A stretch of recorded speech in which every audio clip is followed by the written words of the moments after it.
राधे राधे, जय श्री कृष्णा, जय श्री राम। साथियों, आज की इस वीडियो में सफला एकादशी व्रत कथा के बारे में बात करेंगे कि किस दिन सफला एकादशी का शुभ मुहूर्त है और किस दिन ये सफला एकादशी व्रत रखा जाएगा। तो चलिए दोस्तों, आज की वीडियो शुरू करते हैं। चैनल पर पहली बार आएँ तो प्लीज़ चैनल को सब्सक्राइब कर लें, बेल आइकन को ऑन कर लें।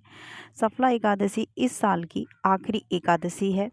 सफला एकादशी का व्रत 26 दिसंबर को रखा जाएगा। इस दिन भगवान अच्युत और भगवान विष्णु की पूजा की जाएगी। सफला एकादशी के दिन व्रत करने से घर में सुख समृद्धि का वास होता है। इस दिन किसी गरीब और ब्राह्मणों को भोजन करवाना बहुत ही शुभ माना जाता है। पौष माह की कृष्ण पक्ष की एकादशी को सफला एकादशी कहा जाता है। मान्यता है कि इस एकादशी का व्रत करने से सारे कार्य सफल हो जाते हैं, इसलिए इसे सफला एकादशी कहा गया है।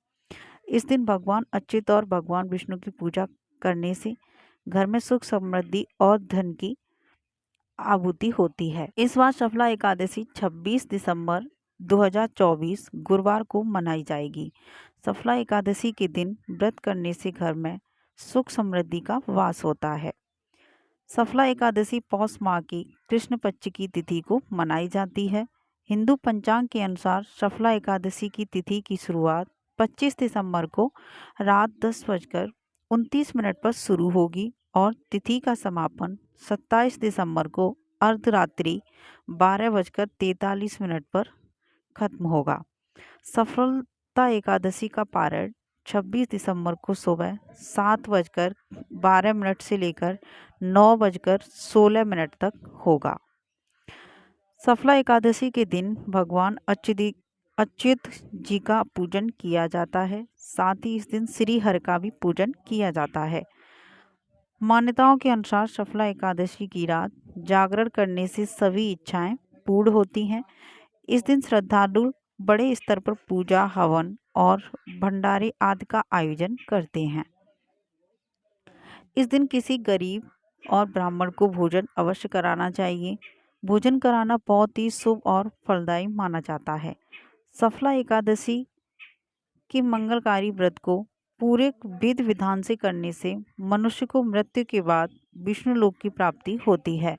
इसी के साथ इस व्रत से मानव जीवन में भी सुखद जीवन की प्राप्ति होती है। साथ ही अब बात करते हैं कि सफला एकादशी के दिन पूजन की जो शुभ मुहूर्त हैं वो कौन से शुभ मुहूर्त रहने वाले हैं। तो पहला मुहूर्त है ब्रह्म मुहूर्त, जो 5:22 से 6:17 तक रहने वाला है। और प्रातः संध्या जो मुहूर्त है वो है 5:49 से 7:11 तक रहेगा। अभिजीत मुहूर्त है वो 12 बजे से 12:42 तक रहेगा।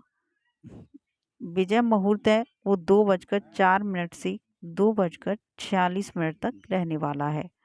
गोधूली मुहूर्त है वो 5:28 से 5:56 तक रहेगा। सायांध्र संध्या जो है वो 5:31 से 6:53 तक रहेगी। वायु पुराण के अनुसार एकादशी व्रत करने से व्यक्तियों को पापों से मुक्ति मिलती है, कार्यों में सफलता हासिल होगी और इसके साथ ही कार्यों की विघ्न बाधा समाप्त होगी। एकादशी के दिन व्यक्ति को ब्रह्मचर्य का पालन अवश्य करना चाहिए। एकादशी के दिन अपशब्दों को नहीं बोलना चाहिए। एकादशी के दिन तुलसी के पत्तों को नहीं तोड़ना चाहिए। इसके साथ ही इस दिन घर की साफ सफाई विशेष ध्यान रखना चाहिए। एकादशी के दिन किसी गरीब या जरूरतमंद व्यक्ति की मदद भी अवश्य करनी चाहिए।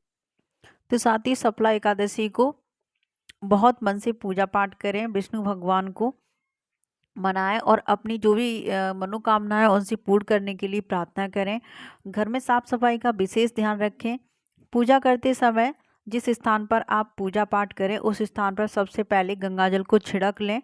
एक चौकी लें, उस पर पीले वस्त्र बिछा लें, कोई भी कपड़ा हो उसको चौकोर काट के या फिर पहले से ही कटा हुआ हो तो उसको उस पर बिछा लें। हो सके तो यहाँ तक पीला कपड़ा ही यूज करना, और अगर पहनने में भी कोई कपड़ा यूज करें तो वो भी पीला वस्त्र होना चाहिए, क्योंकि एकादशी के दिन विष्णु भगवान की पूजा की जाती और विष्णु भगवान को पीले वस्त्र अति प्रसन्न है।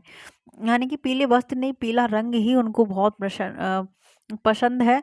तो हम पीले वस्त्र को अगर धारण करते हैं तो विष्णु भगवान बहुत खुश होते हैं, प्रसन्न होते हैं। इसलिए पीले वस्त्र को ही धारण करें और जो चौकी पर वस्त्र बिछाया जाए वो पीला बिछाएं। अगर पीला वस्त्र नहीं हो तो लाल बिछा सकते हैं, क्योंकि माँ लक्ष्मी का ये एक श्रृंगार का संकेत है कि लाल वस्त्र शुभ होता है। तो माँ लक्ष्मी की भी उस दिन साथ में पूजा की जाती है विष्णु भगवान के साथ में, तो आप लाल वस्त्र को भी बिछा सकती हैं। और अगर पहनने के लिए पीला वस्त्र आपके घर में ना हो तो उस दिन आप लाल वस्त्र को भी धारण कर सकते हैं। आप काला वस्त्र उस दिन बिल्कुल धारण न करें, ठीक है। काला वस्त्र वर्जित होता है पूजा पाठ के दिन या फिर हम व्रत रहते हैं उस दिन। तो जो परमपिता परमेश्वर श्री विष्णु भगवान है उनका हम व्रत रखें और उस दिन काला कपड़ा पहने तो ये अशुभ माना जाएगा। तो काला वस्त्र उस दिन धारण न करें, लाल या पीला पहन सकते हैं। भगवान को मतलब भोग बनाएं और कुमकुम चंदन हल्दी इन सब से उनका तिलक करें, अक्षत्र भी रख लें थाली में, और पीले वस्त्र धारण करें और पीले पुष्प भी उस दिन थाली में अवश्य रखें। जब आप पूजा पाठ करें तो श्री विष्णु भगवान के चरणों में उन फूलों को, अक्षत्र को और तिलक को उनके माथे पर लगाएं, उन्हें पुष्प अर्पित करें और उस दिन फिर कथा सुने और बाद में कथा सुनने के बाद आरती कर लें या फिर आरती करने के बाद कथा सुन लें।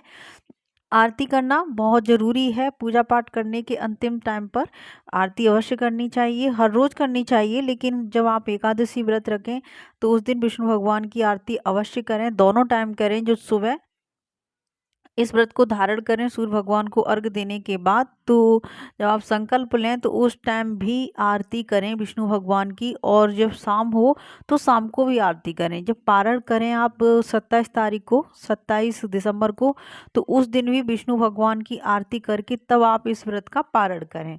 मैंने आगे वीडियो में बताया कि पारण का शुभ समय क्या है, और जो आप व्रत धारण कर रहे हो 26 दिसंबर को, उसका भी शुभ समय क्या है, पूजा का शुभ मुहूर्त कौन सा है, हमें किस टाइम पर पूजा करनी चाहिए और किस टाइम पर इस व्रत को खोलें, यानी कि व्रत को तोड़ें।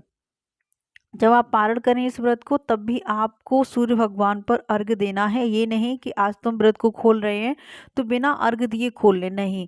उस दिन भी आप ब्रह्म मुहूर्त में जागें और सूर्य भगवान को जल अर्पित करें। जो ब्रह्म मुहूर्त में जागने का फल मिलता है वो सबसे बड़ा फल होता है। जागने को तो आप 8 बजे भी जाग सकते हो, 7 बजे, 6 बजे भी, लेकिन जो आप 4 बजे या 5 बजे यानी कि 6 बजे से पहले पहले जो पूजा पाठ करते हो उसका बहुत बड़ा फल प्राप्त होता है। फिर जो समय के साथ भी फल कम होता चला जाता है, ठीक है। लोग कहते हैं कि अर्घ देना है, कुछ लोग तो सूर्य भगवान को 12 बजे के बाद अर्घ दे देते हैं, तो नहीं, इसका भी एक समय होता है। अगर आप जितना लेट होंगे उतना ही आपको उस कर्म का कम फल प्राप्त होगा। तो आप जितना जल्दी हो सके जल्दी जल्दी पूजा करें, नहाएं धोएं और पूजा पाठ करके उनकी आराधना शुरू कर दें। तो साथियों, यही थी आज की इस वीडियो में सफला एकादशी की जानकारी। वीडियो पसंद आए तो लाइक करना, चैनल पर पहली बार आए तो प्लीज़ सब्सक्राइब